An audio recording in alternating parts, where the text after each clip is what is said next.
Dans cette quatrième et dernière vidéo sur les ptéridophytes, on va voir deux exemples de cycles de développement chez deux groupes de ptéridophytes différents. Donc on va commencer par une espèce qui s'appelle Polypodium vulgare qui appartient au sous-embranchement des phylécophytes à la classe des Polypodiacées. Donc on va voir comment se réalise son cycle de vie. Donc on a dit tout à l'heure que, plutôt dans la vidéo précédente, que l'élément de dissémination chez les ptéridophytes, c'est une spore haploïde. Donc on va commencer le cycle par les spores. Donc ici, les spores, une fois libérées dans le milieu, qu'est-ce qu'elles vont donner?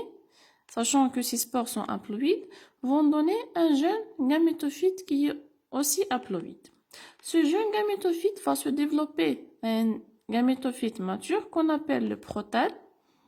Et on a dit que le protale ne possède jamais d'organes, ni tiges, ni feuilles, ni racines, possède uniquement des rhizoïdes pour la fixation. Et c'est un individu qui est autonome. Il est chlorophylien, donc il fait sa propre photosynthèse.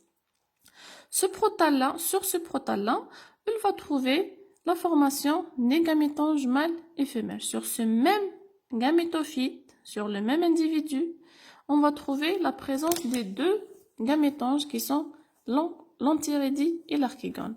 Donc l'antirédie, c'est le gamétange mâle qui va produire les gamètes mâles et l'archégone, c'est le gamétange femelle qui va produire les gamètes femelles.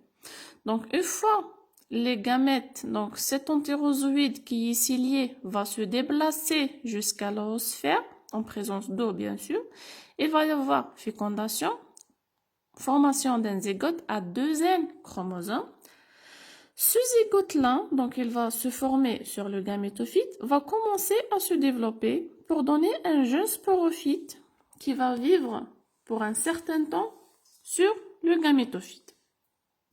Ce jeune sporophyte qui est à 2 N chromosomes va se développer et le gamétophyte va disparaître. Donc ce sporophyte va se développer pour donner un sporophyte adulte, donc ce qui correspond à la plante feuillée, qui a une tige qui est le rhizome, donc c'est une tige souterraine, des racines et à partir de chaque nœud de ce rhizome-là, il va y avoir l'apparition d'une mégafeuille qu'on appelle une fronde.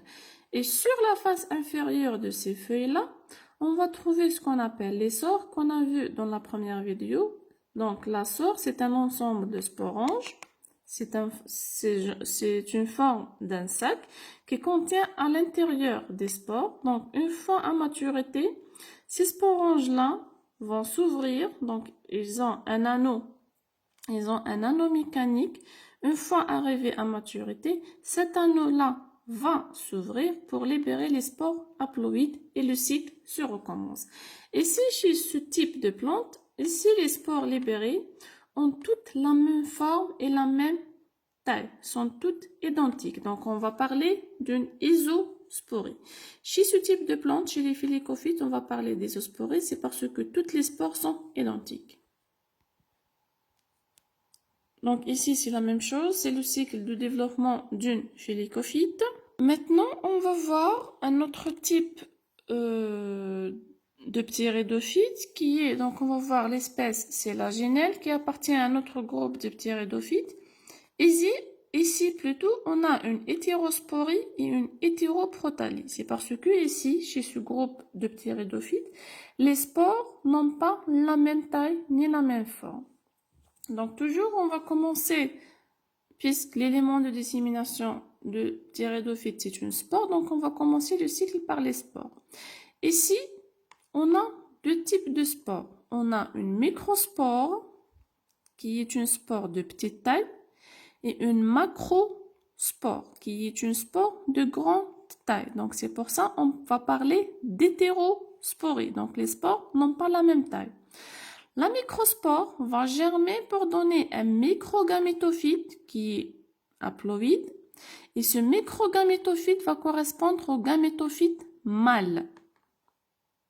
Sur ce gamétophyte mâle, il va y avoir naissance d'un gamétange mâle qui est l'antérédie. Et à partir de cette macrospore, il va y avoir germination au développement d'un macrogamétophyte qui correspond au protale femelle.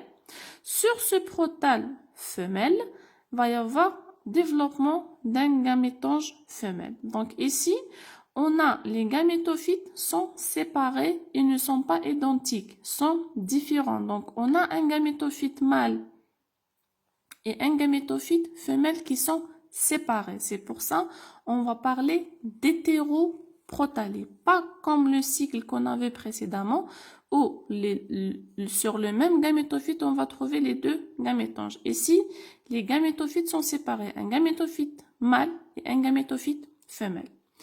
Donc ici, ces deux gamétanges vont produire les gamètes. Donc l'entérédie va produire les gamètes mâles qui sont ici ciliés, donc mobiles. Sur l'archégone, à l'intérieur de l'archégone, on a l'orosphère qui est immobile. Donc ces entérozoïdes vont se déplacer puisqu'ils ont des flagelles. Ils vont se déplacer jusqu'à l'orosphère pour qu'il y ait une fécondation. Une fois la fécondation est faite, il va y avoir la formation d'un zygote à 2 chromosomes. Ce zygote-là va se développer en un embryon qui est toujours sur le gamétophyte femelle. Donc, cet embryon-là va se développer pour donner un sporophyte, un jeune sporophyte qui est à 2 chromosomes, qui est toujours sur le gamétophyte femelle ou le macrogamétophyte. Et une fois le sporophyte a atteint un certain développement, donc le gamétophyte va disparaître et la plante feuillée va continuer sa croissance jusqu'à obtenir un sporophyte mature. Et ce sporophyte mature, bien sûr, il contient tous les organes, que ce soit la tige qui correspond au rhizome, que ce soit les racines ou les feuilles.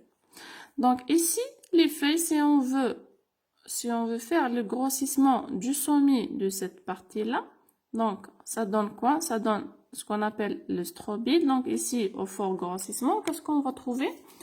On va trouver les sporanges.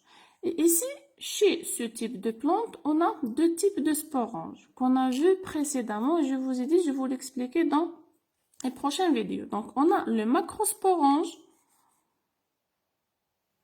parce que sa taille elle est grande. Donc, ce macrosporange va produire les macrospores et on va les trouver à l'aisselle des feuilles qu'on appelle les macrosporophiles. Et au sommet, on va trouver les microsporanges qui vont produire les microspores et la feuille où on va trouver à son aisselle ces microsporanges, on appelle une microsporophile.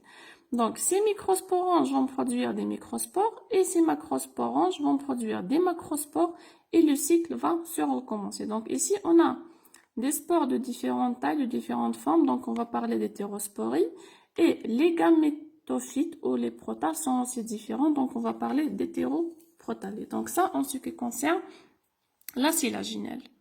Donc, on va terminer par les caractères anatomiques des ptéridophytes. Donc, comme on a dit, les ptéridophytes, ce sont les premières plantes vasculaires, ce sont les premières trachéophytes, donc qui possèdent le xylème et le phloème. Donc ici, vous avez la structure des tissus conducteurs chez ce groupe de plantes.